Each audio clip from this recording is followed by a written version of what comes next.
Centro commerciale Torri d'Europa, terzo casting di Miss Topolini, che da quest'anno è diventato anche Mister Topolini. E noi siamo qui con Alessandro. Ciao Alessandro, benvenuto. Ci dici il nome, cognome, il numero, gli anni e poi un buon motivo per votarti. Ciao a tutti, io sono Alessandro Veri, ho 22 anni, sono il numero 18. Votatemi perché sono le prime esperienze nel campo, insomma, dei concorsi di bellezza, mi piacerebbe vincere, insomma. Però io so che tu già fai il modello, è vero? È da anni, ormai 3 anni che sfilo, che faccio il modello tra Milano e Trieste. E studi anche oppure soltanto lavori? No, lavoro, per adesso lavoro. Sogno nel cassetto?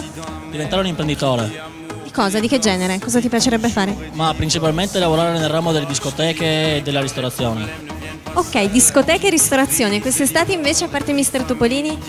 Si lavora, adesso a luglio apro un bar, ho la direzione artistica di una discoteca, quindi non c'è tempo per andare in vacanza, si lavora sempre. Però c'è tempo per Mister Topolini, sai che ci sono un sacco di feste, di eventi, di serate. Quello sempre.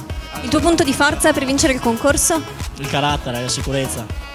Bene, è un ragazzo molto sicuro. Che segno sei? Bilancia. Sei fidanzato? Lei è qui? Ecco là. E lì non la potete vedere ma io la saluto. È gelosa? Quanto basta?